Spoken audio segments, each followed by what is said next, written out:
La ville de Fuzhou en Chine accueille jusqu'au 31 juillet la 44e session élargie du Comité du patrimoine mondial.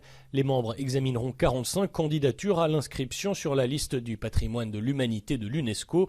Parmi elles, un dossier concernant Quanzhou, ville côtière chinoise qui fut un centre commercial maritime mondial au carrefour des civilisations à l'époque de l'ancienne Chine.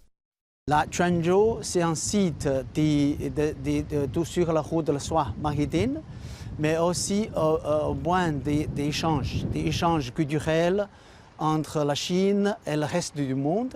À l'époque, dans la dynastie de Song et Yuan, il y a beaucoup d'échanges culturels et aussi des communications entre la Chine et le reste du monde.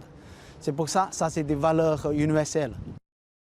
Le gouvernement chinois accorde une grande importance à la protection du patrimoine mondial. C'est d'ailleurs le pays, avec l'Italie, qui compte le plus de biens classés à l'UNESCO. Ils sont 55 et couvrent toutes les catégories naturelles, culturelles et mixtes. Beaucoup sont de renommée mondiale, comme la Grande Muraille, le palais du Potala ou la Cité interdite. Oui, parmi les 1100 sites du patrimoine mondial, la Chine a eu des 55 sites. Tous les sites inscrits sur la liste du patrimoine mondial, c'est-à-dire montrer les valeurs universelles des sites, y compris des culturels et naturels. Parmi les sites chinois, il y a des sites, par exemple, comme la route de la soie et la montagne jaune, Huangshan, et aussi des sites sur la route de la soie, comme des caves de Mogao.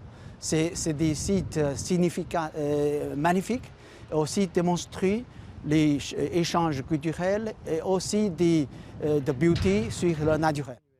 Au cours des 2 prochaines semaines, le comité doit donc étudier les dossiers de nomination soumis par les États parties, mais aussi l'état de conservation des sites inscrits. La 44e session du Comité du patrimoine mondial de l'UNESCO qui se déroulera donc en Chine sera retransmise en ligne jusqu'au 31 juillet.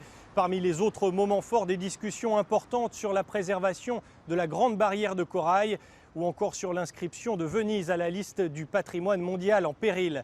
Cyril Fourneris, CGTN, Paris.